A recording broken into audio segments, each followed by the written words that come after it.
call this meeting to order. I'm Paul Smedberg, Chair of the WMATA Board of Directors and one of Virginia's representatives. With me tonight is Randy Clark, Metro's General Manager and Chief Executive Officer, Jennifer Ellison, Metro's Board Corporate Secretary, Kimmy Feldbauer, Metro's Director of Strategic Transformation and Enterprise Collaboration, who will be giving tonight's presentation. I'm also joined by alternate director from Virginia, Bryna Helfer, and DC's board alternate, Spring Worth.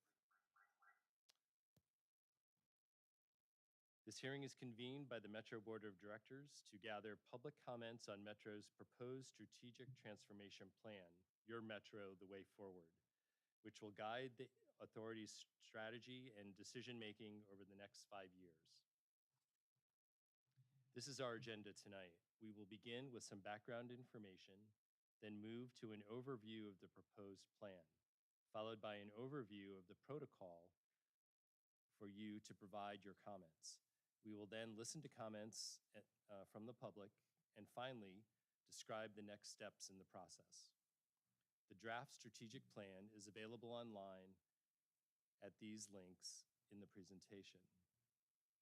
2 copies are also available in the hallway at the registration desk. Notice of this hearing was made by publication in the Washington Post, and ads were placed in El Afro, El Tiempo Latino, Washington Hispanic, Doornay, Epoch Times, the Korean Times, at Ref, and on social media. The hearing notice was also sent to all local governments and other organizations within the compact zone and area libraries, as well as posted on WMATA.com. Before I ask staff to provide an overview of the plan, I'd like to briefly review different ways that you can provide testimony at tonight's hearing. There are 3 ways to provide testimony at tonight's hearing: in person, via Zoom, or over the phone. If you're with us in person and you'd like to provide testimony, please see staff at the registration table if you have not done so already. For those who have pre-registered and joined via Zoom, we ask that you remain muted with your camera off until you're called on to speak.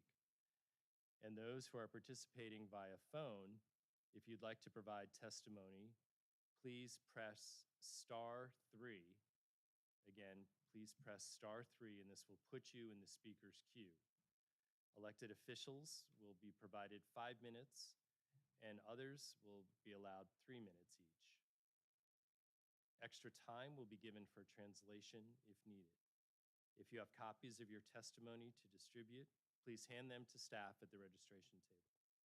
Also, if you'd like to note, we would also like to note that tonight's hearing is being broadcast live via YouTube on the Metro Forward YouTube channel and will be archived there after the hearing concludes.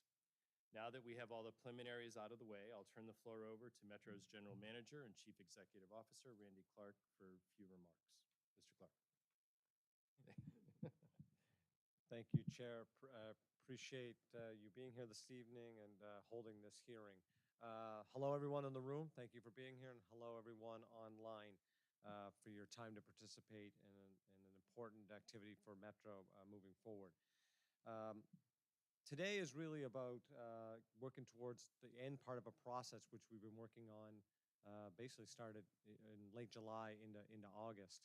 And Kimmy Feldbauer is here, and she'll go through all kind of the process and how we worked it. A couple of fundamentals here that I think are incredibly important. An organization needs to prioritize things to get things done. And if a million things are a priority, then nothing is a priority.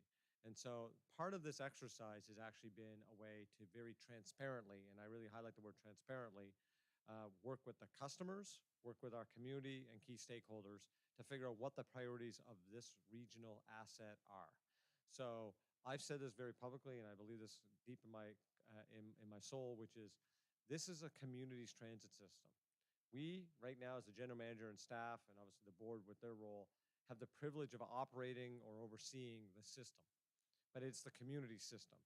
And this process is to make sure that we are delivering the strategy and what needs to get done on behalf of the community through the community process.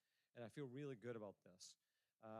I did a lot of this in Austin, very transparent, very public, and I really like where we're moving in Metro and a culture that is more transparent and more engagement on an organic level.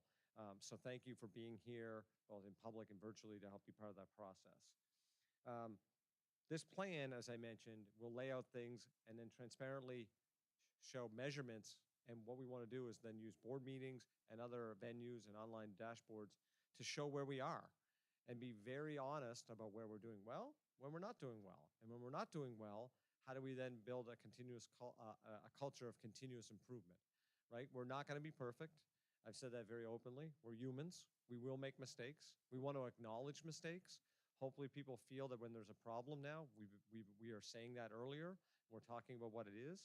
That way we can move forward as a team. Um, Lastly, I just want to highlight, we are making a lot of progress as an organization. We had a board meeting earlier today. We did our second quarter scorecard. A lot of green arrows going in the right direction. I think we were at 41% more trains running today, this week, than we were at the end of July. Yesterday was our second highest ridership day since the pandemic. We have the least amount of drop bus trips since before pandemic. Our staffing, we hired 300 bus operators last year and trained and certified. Our capital program, our big yellow line shutdown, which I know is really annoying, especially some people in Virginia, is on schedule and on budget. We are going to get that open. Potomac Yard Station, I know the chair especially, I can't wait forward to the Potomac Yard Station. We are going to get that open. We've had the Silver Line opening, lots of things here at Metro. Top of mind, obviously, is safety and security. And I want to reassure everyone that's listening and in the room, there is nothing that this organization cares more about than our customers and our staff safety. So we have increased a lot of police patrols. I appreciate the mayor, the district coming out yesterday, and we're going to do more collaboration with MPD. We're looking at other jurisdictional partners as well. We got a lot of crisis intervention specialists we've hired, plus we're really enhancing our camera system. I say all that for everyone to feel reassured that, I mean, we all came on the system over here today. I'm on the system every single day. Many people in this room are. I just want to double down that there are things that we don't have control over here at Metro. I think it's fair to say larger gun policy and other things in society. But I want you all to know, from my lips to your ears, our personal commitment in Metro is your safety is paramount, and we are working on that every single day. So with that, I'm going to hand it over to Kimmy Feldbauer. The chair mentioned her title, but Kimmy has a really interesting role, not only to work with our consulting team and kind of tie everyone together on strategy, but the other part of her title is enterprise collaboration. And what's so important about that is to take a big, kind of really large legacy culture at Metro. We have 12,000 employees and historically been pretty siloed. And Kimmy's job is to help kind of bring people together across the organization. And it's a little bit more about empowerment and bringing different parts of the organization together. And we're doing that via the plan. So with that, Kimmy, why don't you take us through where we are with everything? Thank you. Thank you very much, General Manager Clark. Thank you, Chair Smedberg, and thank you to everyone here in the room and everyone that's joined us from around the region online. Really excited to be here. It's been a lot of work over the last 6 months throughout this process, and we're excited to be at this point and hear your input. And like the General Manager alluded to, your Metro, the way forward, is ultimately the North Star for the organization. This document will guide our day-to-day decision making, which are a lot of decisions and really quick and fast, but also help ground us in that long-term strategy of really identifying where we want to be and who we want to be as an organization that serves the greater region. Next slide, please. Do I have a clicker? Sorry. Oh, excellent. Okay. Together with the board of directors, senior staff, and the entire organization, along with our customers, work together to develop a robust and customer-centric strategic plan. You see these elements around the screen here. Were all different ways that we drew input to help shape the format of the plan, but also to tell us how we're going to move forward together as an organization in our community. We conducted surveys from the community and our staff to develop a baseline framework so that, as General Manager Clark mentioned, we're going to be measuring our progress, and so we need to identify a baseline. Looking at performance data to help us improve service and also help us develop tools both internally and externally to deliver better service for our customers. Looking at social media data while understanding that Twitter and Instagram can be a bit of an echo chamber, that it's important to understand the sentiment online to help us navigate decision making from a day-to-day basis. Also conducting interviews across the organization and with our customers to understand people's experience in the moment in our systems, but also what their tenure has been like with Metro and how we can better serve them. Conducted several workshops with our board and senior staff separately, but also together. This helped us establish a framework for how we wanted to develop the strategic plan, but also coming together as one Metro and identifying a framework of working together as one team moving forward. Also looking at prior studies and reports that Metro has done in the past. A strategic plan is a regular practice, a best practice for our industry, but it's also important to make sure that we're reflecting on the past plans to see where we may have missed the mark, but also how we can improve and set targets differently to work forward. And then lastly, staff forums. We have on an ongoing basis, meeting regularly across the enterprise to understand how everyone in the different departments work on a day-to-day basis, but like General Manager Clark alluded to, how we can better work together to really reach the vision and the mission that we identify in the plan. Next slide, please. You see up on the screen here the framework of the plan, and what we're asking for input from the community is to really help us make sure that we have identified the mission, vision, and goals that were all developed directly from the input that we received over the last 6 months, but ultimately grounded in the framework of our core values, which are, sorry, I'm gonna have to flip my notes, I can't see the screen. But that Metro is innovative, Metro is safe, Metro is equity-focused, customer-centric, and ethical. And so as you read through the robust plan, everything is grounded in those 5 core principles, and then have really helped shape how we develop the goals and objectives, and then ultimately the initiatives and metrics that were developed to measure our progress against the plan. Community engagement was a critical element, as we mentioned, to develop this plan. Met with thousands of customers and staff over the last 6 months in various forums to make sure that what we were capturing was accurate and reflected the needs of everyone in the community. We met with over 100 government partners and stakeholders and advocacy groups in the business community to also make sure that that Metro is serving their needs and that we can all work together to create the Metro that the region needs and deserves. Ultimately, the plan progress is going to be driven by initiatives that are assessed through clear metrics and targets. So developing initiatives that will be implemented by staff, and then, like General Manager Clark mentioned, is reporting out on that progress. So the good, the not so good, but that helps us identify where we need to identify more resources, more time, more effort to ultimately deliver more service and deliver better service. So you'll see in the plan that we've identified example initiative programs that we'll be implementing over the next, some are already underway, but some will be over the next few years. And then those metrics and identifying the targets and of what we anticipate to be meeting, and then reporting out on those initiatives and metrics regularly. Some will be weekly, some will be daily, some will be annually. But again, just really being transparent and honest about where we are, how we're doing as an organization to deliver better service and create a better customer experience. And in conclusion, we're really excited to get to the next phase of this, which is implementation. This is not a plan that's going to be sitting on a shelf somewhere, but an active plan that we will be coming back regularly. As we start to implement several initiatives, we'll be developing action plans and how we'll be reporting out on our progress against each of those and how they tie to the strategic plan. And then, of course, in the next few years, be reflecting and coming back with the next one. But really just excited to have this document ready and activate it in the next few months and next few years.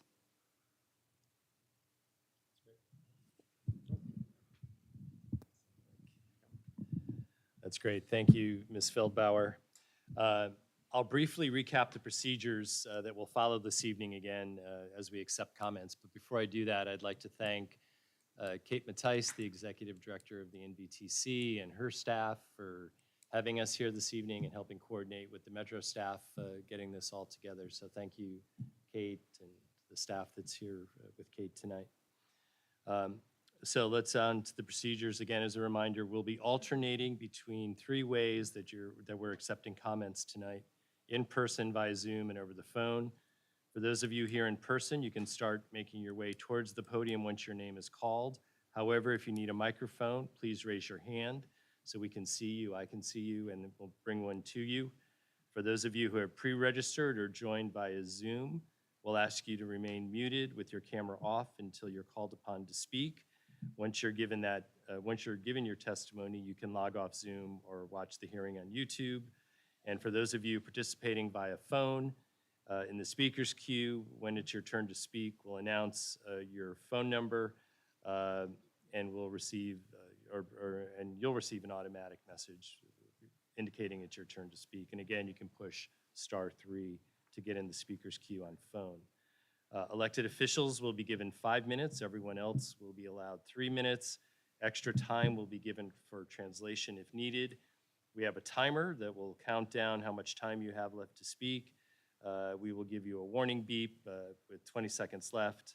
And I'll use some judgment on my own.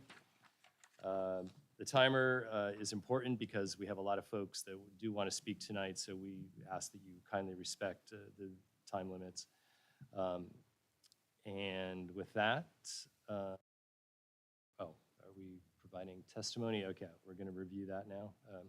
Okay, so in addition to the opportunity to speak at this evening's meeting, Metro also welcomes written comments on the proposed changes for those of you here tonight or listening on YouTube or watching after on YouTube. Further written testimony may be submitted and must be received by 5 p.m. on Tuesday, February 14th, 2023. Testimony can be submitted online at wmata.com/strategic plan. Online, you can enter free-form testimony or upload letters or other documents. You can also mail testimony to Office of the Secretary, SEC 2E, WMATA, Post Office Box 44390, Washington, D.C. 20026-4390. Please reference strategic plan in the subject line. This testimony must be received, not postmarked, but received by February 14th, 2023, in order to be included in the hearing record. Your comments will become part of the public record that will be reviewed by the Metro Board of Directors. Changes to the project presented here tonight may be proposed in response to testimony received and subsequent staff analysis. Now that we have all the background and our required wording out of the way, we'll now turn to our first witness. We'll begin with those on Zoom tonight, and then we'll go through those joining in person and via phone until everyone who wants to provide testimony has had the opportunity to do so. And our first speaker this evening is David Snyder. David is a council member from the City of Falls Church. Hi, David. Can you hear me okay? If you could mute your phone, David, just in case. Are we getting Yes. Okay. Yeah, we can hear you just fine, David. Good evening. Thank you very much.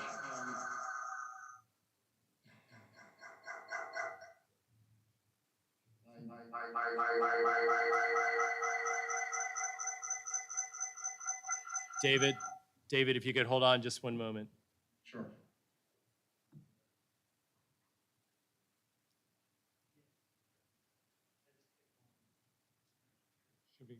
Okay, we had two competing. Okay, sorry, David. I think we had two competing recordings going on at the same time. So you can go ahead and start again. Thank you very much. Can you hear me okay? Perfect. Thank you so much. The City of Falls Church is the smallest metro compact jurisdiction. We're honored to be part of the metro system from the very beginning. My comments tonight are extremely brief. First of all, I think your strategic plan is very well thought out. We much appreciate the approach that you're taking and the process that you're following. From the standpoint of the City of Falls Church, I think the most important things for my constituents are safety, reliability, and convenience, especially with regard to the East Falls Church and West Falls Church stations and a couple of the bus lines that are running through the City of Falls Church. So just to reemphasize the importance of safety, we appreciated very much the comments that were made earlier about the tragic events of last week and what we can all do to prevent them from ever occurring again. So in conclusion, thank you very much. We appreciate the strategic plan. The focus on safety, reliability, and convenience is very important to us, and we will certainly work with you to figure out how we fund Metro going forward without more of an impact on local government budgets.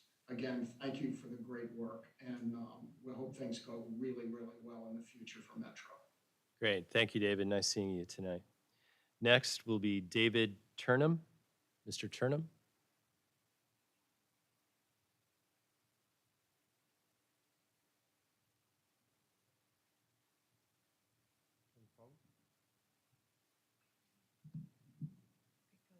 Oh, Sherry, okay. Sorry about that. Next will be Sherry Mahebi. Sherry, are you with us? I saw your name. Hi, how are you? No, we can hear you just fine. Oh, there you are. Thank you so much. Thanks for the opportunity. I'm Sherry Mahebi, a resident of Montgomery County for over 40 years.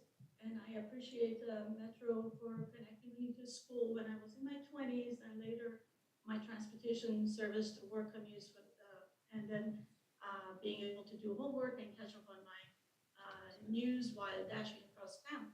And now as an employer of public transportation providers providing service to transit customers for the past 20 years, the WMATA partnership saved our employees, riders, and companies to remain afloat during the COVID years.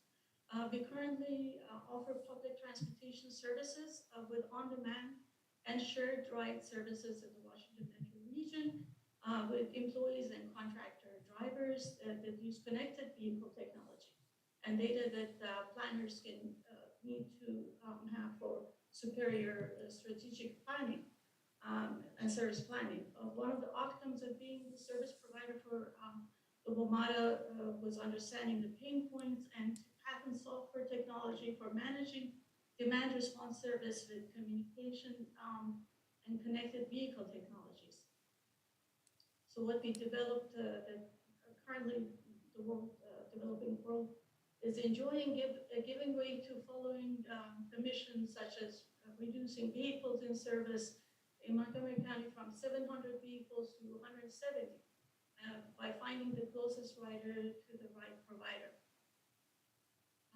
Travelers interactivity tools that can facilitate transfers with connected planning across modes of service, making riders' lives easier and transit to increase its ridership. The outcome of the connected vehicle technology is the transparency that drivers need for hands-free communication on the road and other products that riders communication technology segment is in the early stage in vehicle manufacturing and will become focused in the next decades. For example, most vehicles manufacturers rely on existing common parts for mechanical interior looks and design features. The car manufacturers try to differentiate products with specialized software, logic for control of vehicle, efficiency of batteries used in power motors, trains, and so forth. The transit and transportation industry, as well as providers of roads and infrastructure, will also need to instigate the segmentation of research and development. For example, in the connectivity of vehicles. Different resources are allocated to communicate with additional resources with travel segments, for example, connecting technology for individual riders versus cargo management versus public transit and public transportation. ID Curve's positioning, ID Curve being the software company I'm talking about, its positioning is research and development and plan to specialize in public transit and public transportation for passengers and the management. In our view, public transit and transportation are among the most important and impactful areas of using connected technology. Sherry, if you could just wrap up another 30 Okay, seconds, please. Yeah, we'll be available at your convenience to provide any additional data support. We really appreciate being part of the stakeholder meetings. Okay. Thank you so much. Really appreciate it. Next, we have Kelson Nisbet.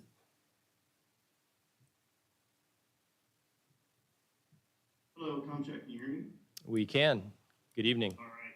Hey, my name is Kelson Nisbet. I live in Prince George's County. I live closest to the West Hyattsville Metro, and I use the Metro pretty much every single day. I work at a 5-sided building across the pond, halfway in DC and Arlington, Virginia. So once again, I use it all day. I'm looking forward to the yellow line coming back up. So thank you for laying out the strategic plan and all the different initiatives and the different opportunities to get back and forth and commute with the yellow line being down. The one thing I do want to say is that I'm also looking forward to the action plans, more particularly where you mentioned in Objective 3A, where you speak about service optimization and alignment. Just a little bit more data on that, and fidelity would be great. I just want to make sure that there's not going to be any services that's going to be impacted here at this location. So thank you very much. I'm a relatively new resident. I moved here from LA, and I love this metro system. So thank you. Okay, thank you, Kelson. Okay, I believe that's it. I'll do one quick check. That's it for the Zoom queue. Okay, next we'll go to in-person. Mr. Stephen Kenny, who is a ANC commissioner from the District of Columbia and 1A05. Mr. Kenny?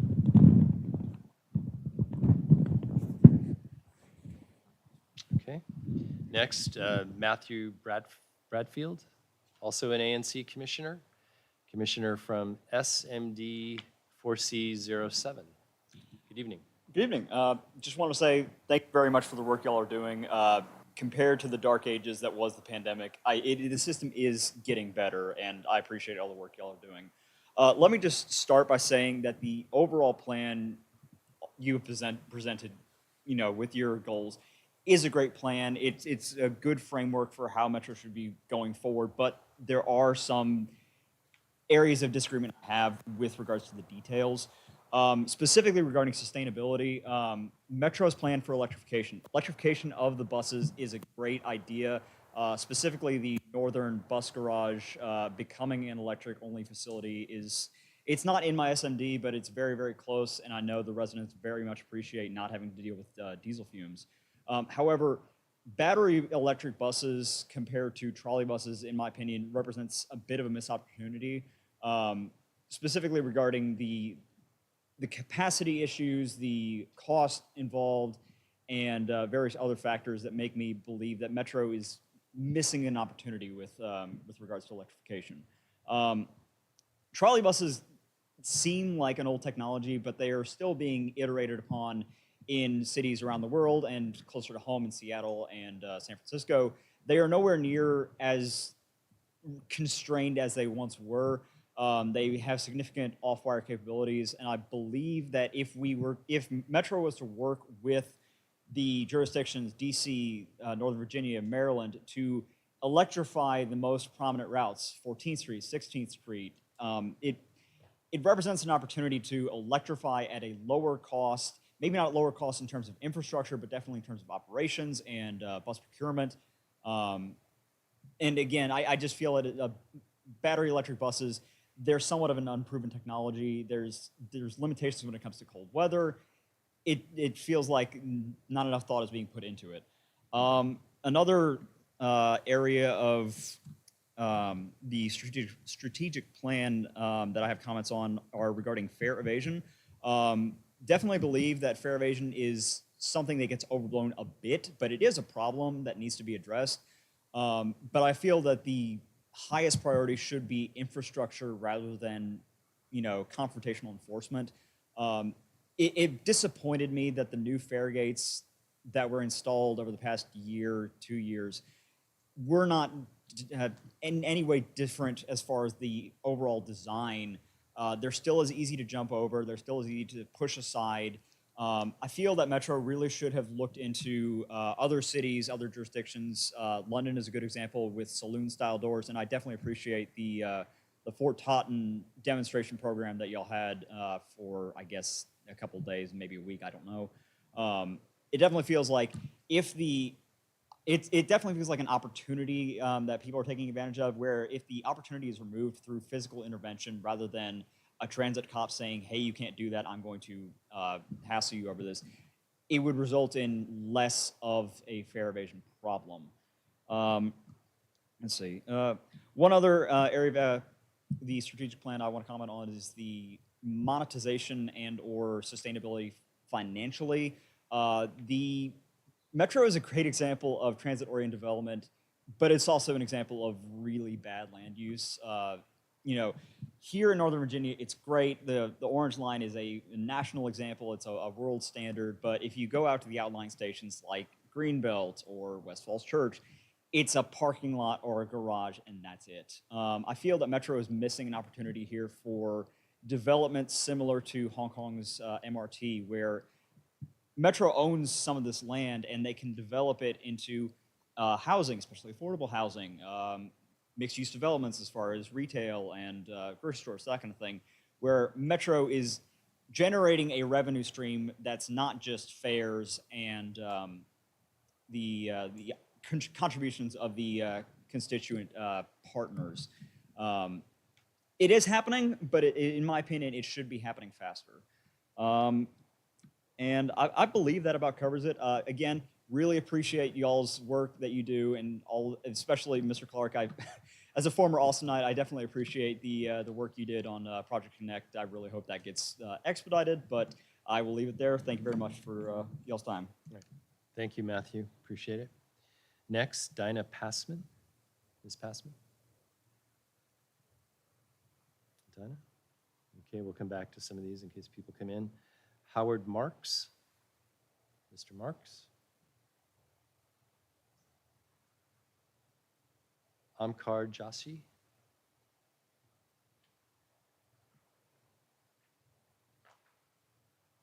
Good evening. Hi. My name is Omkar Joshi. I am a student at GW. I'm a second year. Pretty much what I have to say boils down to like 4 main things: safety, building a better network, raising worker pay, and community presence being strengthened. So safety, it means like putting a barrier, to me at least, between the track and the platform, so people can't just be pushed or end up on the tracks as easily. I feel like that's a long-term cheaper solution, just plexiglass instead of like several cops. Building the network, it's a lot. The big things I think would be planning for a loop line at some point, connecting all the places along the Beltway, express service, especially on the Silver Line to Dulles, and expanding that tunnel for Roslyn. And also I have a U-Pass, so that doesn't necessarily get me around on the ART or the Fairfax Connector. I noticed in the strategic plan, that was a goal. I'm here to just support that, especially on behalf of fellow students. Also, making the buses in the metro 24 hours would really help fellow students like me, because sometimes we want to be out at like 3 a.m., but that's also just a personal thing. Third factor, I feel like raising worker pay and offering more competitive retirement benefits, especially for like a DB pension plan, would really help attract more talent. And my final factor is connection to the community. Following the Japan Railways example, building your own demand would really help shore up some of Metro's finances and strengthen community presence and strengthen the pulpit that Metro already has. Ballston's a great example of what you can do. So I would love to see that happen in more outlying places like Falls Church, Greenbelt, places that are pretty much just parking lots. Also, electrification. I feel like solar panels on those parking lots for now, they would really help with connecting people to stops while also charging the bus. Also, increasing bus frequency, especially how it was cold like a week ago. People can't be waiting out for like 15 minutes between buses. And the wheelchair accessible gates, I feel like there need to be more of them. Disabled people use Metro too. And the last point is this input process should have been longer. Okay, thank you. Thank you, Omkar. Next, Mr. Scott Brannon. Yep. Good evening. My name is Scott Brannon. Lived in Arlington for 30 years. I understand I'm with Community Resources of America. I brought this to show you. It's a little teddy bear called I Have a Bear because we care. My objective was to give bears to emergency rooms free of charge if a young person comes in like a broken arm, a cut or anything. And with the news today about the Metro Police and DC Police joining, they made some bears for kids on the Metro anywhere in DC. And of course, pictures always get people's hearts. So we got pictures of kids with bears. Second division or section of my talk is about the virtual trademark I have. I put it together before COVID. It's called PASS. It's a virtual trademark, public art street signs. Our dream was to have these little metal signs and fix them to some bus stop poles. And my pitch is that we were going to try to do something called the 10% factor. That I would be putting this all together with like 10% from my nonprofit. And with Kayla, my wife, she died on January 24th, 2022. She rode Metro Access every day. And so that 90%, could go to Metro Access. Or I understand also the Capital Area Food Bank. May I have permission to write you some information about this? Thank you, Mr. Clark. Thank you. Any questions or anything? Thank you, Scott. Thank you very much. Look forward to know. Anybody want to bet?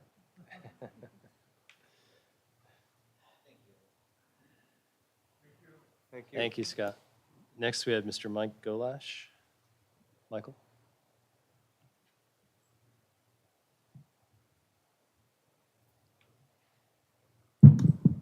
My name is Mike Golash. I'm a resident of the District of Columbia. I've been a Metro employee. I'm retired, and I've been a pretty consistent bus and rail rider for many, many years. The first issue is, if you think about the history of transit in this region, up until the 1960s, the early 70s, it was basically a private operation. But those companies went bankrupt or on the verge of bankruptcy. So the federal government, the local government stepped in and decided we're going to have a unified transit system run by the government. All the private companies were taken over. The rail was opened up. The buses in 73, the rail in 76, and we had a very good system. But in the process, some of the local governments decided to take more of an individual approach rather than a collective approach to public transit and began to set up their own bus companies. So that started, and then in the middle 1990s, we had the Regional Mobility Panel, which basically said, okay, there's two types of buses. There's regional buses, which Metro will operate, and there's local buses, which the local jurisdiction at their own option can operate. And that led to a tremendous expansion of the local bus companies operated by private operators. So Fairfax Connect, or Ride On, Dash, ART, Q-Bus, you name them, the Circulator in Washington.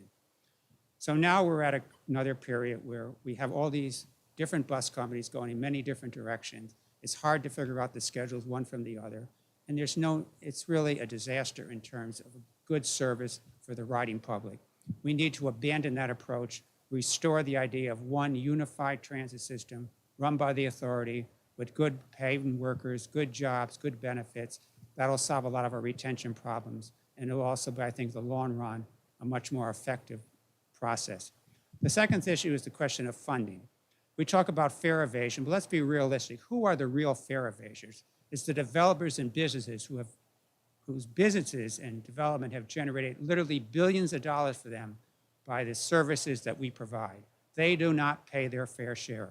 Rod Green, who's a professor of economics at Howard, 30 years ago did a study of the value created by transit systems relative and businesses relative to their distance from subway stations and bus service and how much money was generated. So all those studies have been done. These guys are getting away with robbery, the way they treat our transit system.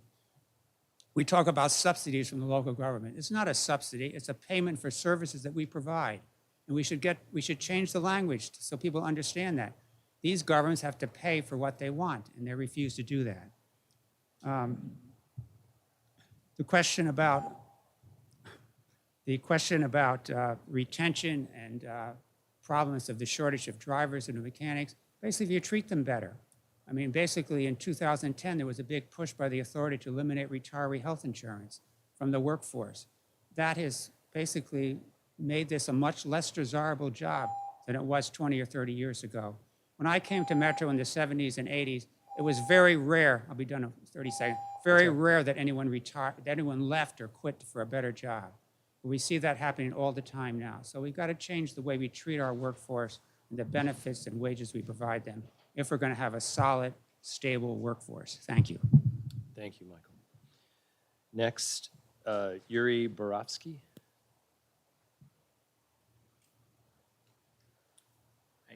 Good evening, everyone. Good evening. My name is Yuri Borovsky. I actually wrote a kind of a scathing speech here trying to compare Metro Rail here in the capital of the wealthiest nation in the world and my hometown of Kyiv, Ukraine, where I relied on public transit as a member of a family who never owned a car. And it was really hard to get to the Metro, but once I knew I'd get to the Metro, it would get me on time and fast where I need to go. And I was going to go into detail of that and try to chew you guys out. And then I met Mr. Randy in a hallway here, and he was most generous, honest, and just a lovely person who seems to really understand what's wrong with the Metro. So I'm going to cut down my remarks to 3 points here. First, fare evasion. I live at Morgan Metro Station, and by my count, probably 1 1/3 don't pay. And while it is not a behavior I want to condone, it's a behavior I can't judge. Because if it is cheaper for me and my partner to drive to downtown DC and pay $15 for parking and pay $3 for cheap American gasoline, I mean, we don't drive a F-150, and we have to pay almost $20 to get to my Metro, we're going to drive. You know why? Because I can also control the radio and not have to listen to someone else's radio out loud on the train. So Metro can be that expensive. It shouldn't be cheaper for 2 people to drive than for 2 people to take the train. Secondly, land use. Gentlemen already talked extensively about it. Our Prince George's County, guilty as charged. Our planning people, they're going to put an AutoZone car, parts store within 1 mile from the Metro station. That's not a good use of the zoning. Yeah, sure, zoning code, all legal. Bad idea. I hope you can redevelop your Metro lot.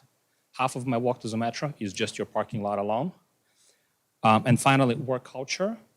I have to say, while I'm sure a lot of great employees, we just saw a heroic act. Amazing, just amazing.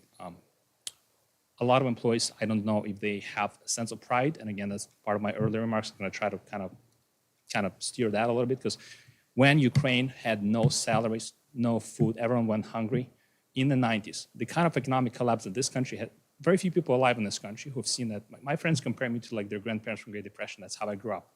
The Metro was running because people who worked for the Metro were proud to do their job, because they did the job not for the paycheck, but they knew the whole city relied on those jobs. And when I come up and just make a polite remark to Farragut West station manager saying, hey guys, so I get a little scooter here, and I'm kind of like roll it on one wheel kind of between the crowd, and there's a massive tool chest in the way. Would you consider kind of like putting that tool chest somewhere, because I've never seen it open? The manager, the station manager, kind of laughs at me, kind of smiles, kind of like, yeah, I don't know about that, mate. And that 2 months later, that shows here, so I'm like with my scooter between other people. That's the kind of work culture that I don't know. And again, I don't want to chew out the specific individual. That's just one example that I could bring up to your attention. So too expensive, I should not be cheaper to drive and park. land use is not very good, and maybe like Japan, you could make revenue with that and work culture. I hope we can improve. Thank you. Thanks, Sherry. Next, Mr. Rob Whitfield.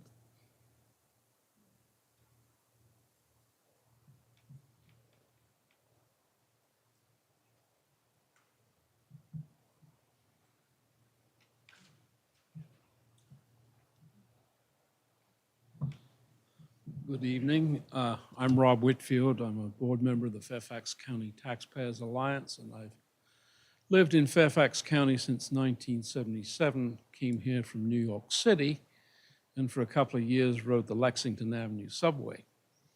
And I still well remember seeing the poor gentleman who lost his legs in Vietnam and used to come down the center aisle of the rail cars on the IRT on a what do you call it, not scooter, a skateboard. And so when I came to Washington, Metro was brand new, Metro Rail was brand new, and I thought, wow. But over the last 40 years, I've seen it go downhill and downhill and downhill. And some of the original construction wasn't obviously designed for the long term, so they've had to go back and rebuild station platforms, and right now the yellow line is closed under the Potomac River and across the bridge there. And it concerns me. I've heard obviously about the fact that they tried to save money on the red line in the area near Woodley Park, and so of course it leaks like a sieve.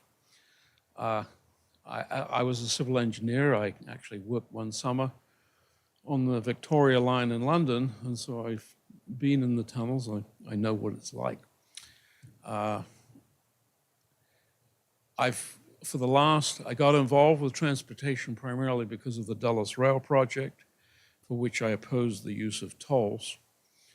And that's led me subsequently to go to, since 2011, well over 100 WMATA board and board committee meetings, although I have to confess, since COVID-19, I mostly listen online. But I did, in the course of my trips to downtown, I rode with Dave Snyder a couple of times, Walter Alcorn. And so I know some of the people, and I haven't read all the elements of this strategic plan. But as Walter well knows, I've pushed for a couple of basic things. In 2012, a guy named Nat Bottinger, who was head of strategic planning, told me about the Roslyn bypass. And in Richard Sarles in 2014, then general manager, said, yeah, we could build 3/4-mile tunnel between Courthouse and the Arlington National Cemetery Station.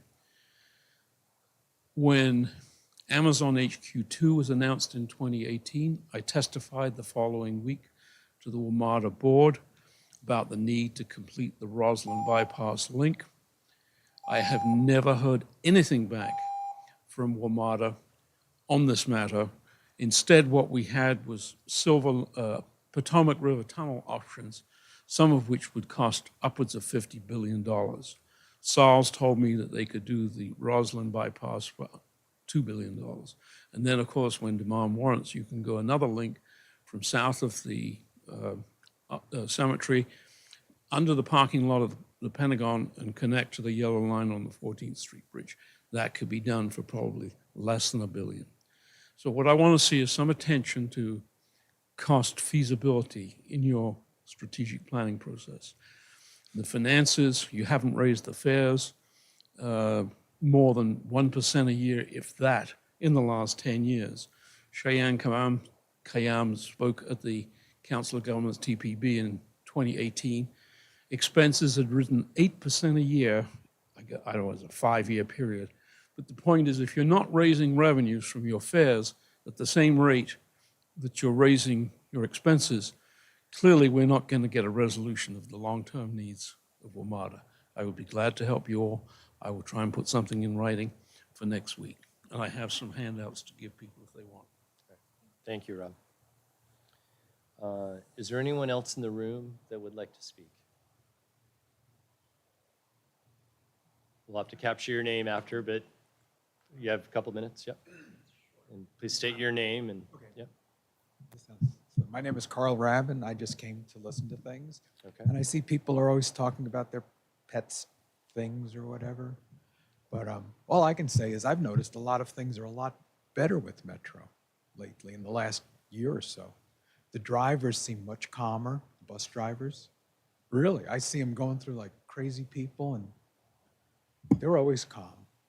And I know, what else could I say about it? And some of the routes have been changed around to be much, sometimes they're more intelligent and sometimes maybe they're trying something and it's not going to work.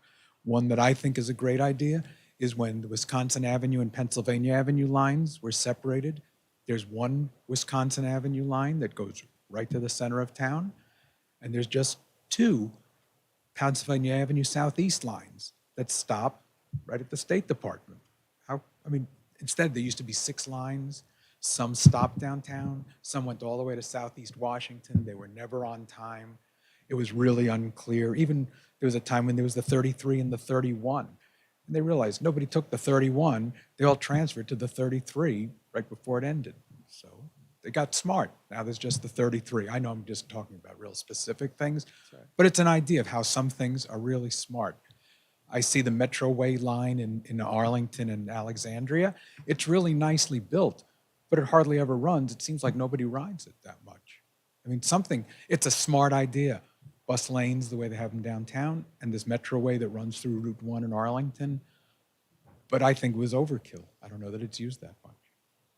And in other words, some things are done really smartly, some things, I don't need to discuss the real specific lines that I happen to pay attention to. But once I retired and started going down to do volunteer work at the Smithsonian, I realized it seems better than it used to be. I don't know, I guess that helps. Oh, one other thing I would say, as long as I'm talking about kind of random topics, the parking garages are almost empty all the time. They used to be almost full. I live near the Glenmont station. And I used to go there and you'd have to get close to the top to pay once they built the second garage. And $5.20 seemed like that was the right price. Now nobody shows up. If you lowered the price maybe to $3, $3.50, it might generate enough more people riding Metro, even though it's only $1.50 a day. It might make people, just enough people think to themselves, it's worth it. Because like if I value senior citizen stuff, if somebody thinks to themselves, I have to go downtown, $6 to get downtown each way, plus $5 for the garage, that's over $20. If it seemed more like just $18 total, it might seem a little more pleasant for people. So while a lot of things are real good, there's a few things that you could tweak. But my personal opinion is things are run pretty well now. Thank you, sir. Okay. Thank you. I'm different from the others. All right, that's okay. All right, and we have no one in the phone queue and no one else on Zoom, John, okay. So we'll conclude our testimony tonight. And as a reminder, we will be accepting written testimony until 5 p.m. on Tuesday, February 14th, 2023. Testimony can be submitted online at WMATA, WMATA.com/strategic plan. And strategic plan is all one word. Testimony can also be sent via U.S. mail to Office of the Secretary, WMATA, SECT 2E, P.O. Box 44390, Washington, D.C. 20026-4390. All mailed testimony must be received, not postmarked, by 5 p.m. on Tuesday, February 14th, 23. As a reminder, a video recording of this hearing will be posted on YouTube at the youtube.com/Metro Forward channel.